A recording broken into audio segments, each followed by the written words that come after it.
Hello everyone, কেমন আছেন সবাই? আশা করি খুব ভালো আছেন। আমিও ভালো আছি। আমি এর আগেও একটা হিন্দিতে রিলস বানিয়েছিলাম এই সেম কনসেপ্টের উপরেই, বাট ওটা একটা ছোট্ট রিলস ছিল।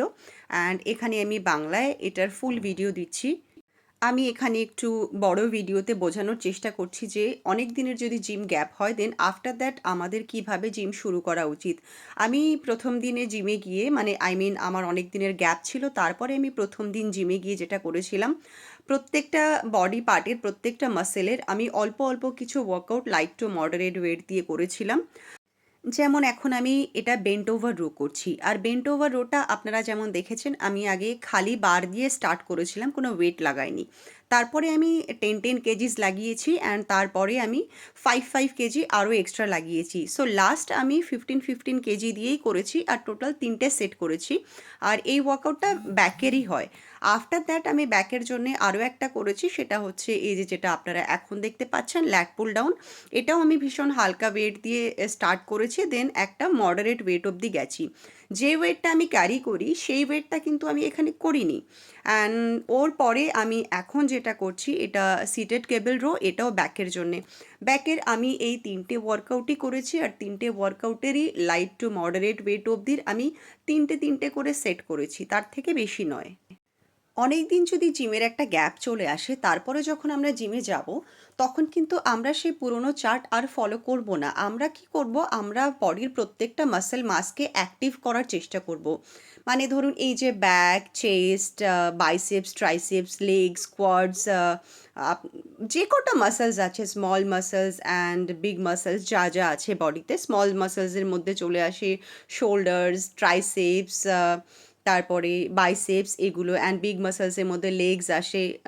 লেগসের অনেকগুলো পার্টস হয়, কোয়াডস হয়, গ্লুটস হয়, দেন হ্যামস্ট্রিংস হয়, এর আবার ব্যাক আছে, এই ধরনের সব মাসলসগুলো আছে।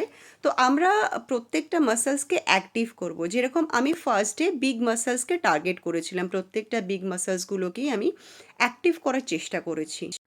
বিকজ প্রথম দিনেই সব big muscles plus small muscles group সব কিছু একসাথে টার্গেট করাটা পসিবল নয়।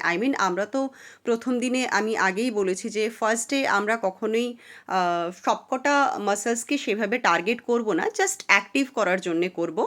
সো ওই জন্যেই প্রত্যেকটা ওয়ার্কআউটই অল্প অল্প করেছি। এখানে চেস্টেরও আপনারা দেখেছেন আমি জাস্ট ফ্লাই করেছি অ্যান্ড কিছু পুশ আপস করেছি, এর বেশি আমি কিছু করিনি। চেস্টের কিন্তু প্রচুর ওয়ার্কআউট হয়, অনেক হেভি লোডেড ওয়ার্কআউট হয়, যেরকম ফ্ল্যাট বেঞ্চ প্রেস হয়, তারপরে বেঞ্চ প্রেসের অনেকগুলো ভ্যারিয়েশনস হয়, সমস্তগুলোই হয়, কেবল ক্রস হয়, সমস্ত অনেক কিছু আছে, আপনারা যারা জিমে যান তারা জানেনই।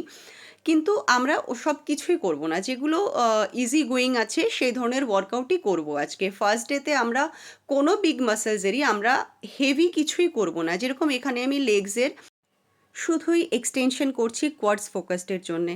আমি কিন্তু কোনো হেভি স্কোয়াটস বা ডেডলিফট বা লেগ প্রেস এই ধরনের কোনো কিছুই করব না আজ। শুধুমাত্রই এই কোয়াডস মাসলসের জন্যে আমি লেগস এক্সটেনশন করব।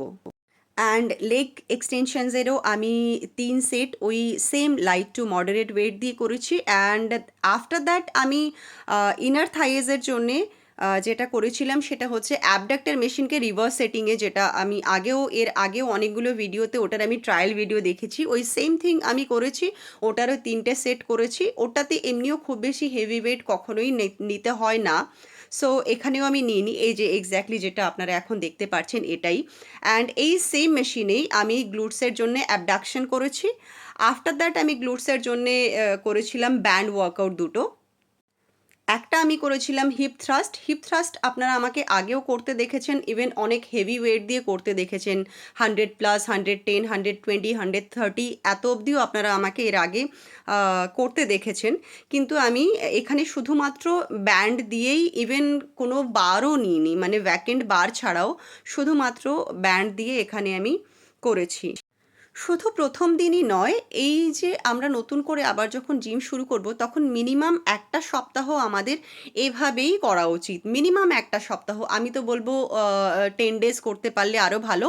তো এভাবেই আমরা করব, আমরা বেশি হেভি লিফটের দিকে ফোকাস করব না, আমরা শুধুমাত্র মাসেল অ্যাক্টিভেশনের দিকেই ফোকাস করব। একদিন আমরা বিগ মাসল পার্টসগুলোকে বিগ মাসল গ্রুপগুলোকে একদিন ডিভাইড করে করব, একদিন আমরা স্মল মাসলস গ্রুপগুলোকে করব। এভাবে আমরা small muscles and big muscles গ্রুপের মধ্যে একটা ডিভাইডেশন এনে আমরা করব। যেদিন যেদিন আপনার যেটা সুটেবল মনে হবে, আমি যেরকম ফার্স্ট ডেতে এটা করেছি অ্যান্ড সেকেন্ড ডেতে আমি আবার স্মল মাসলস গ্রুপগুলো করেছি। এখানে আমি যেটা করছি এটাকে গ্লুট ব্রিজ বলা হয়। গ্লুট ব্রিজ করার পরে আমি এখানে ওয়ার্কআউট ফিনিশ করে দিয়েছি, আমি আর কোনো কিছু করিনি। অ্যান্ড রিমেম্বার ওয়ান থিং, ফিনিশিংয়ে স্ট্রেচিং অ্যান্ড স্টার্টিংয়ে ওয়ার্ম আপ কিন্তু বাধ্যতামূলক। Thank you for watching. ভালো থাকবেন সবাই, টাটা।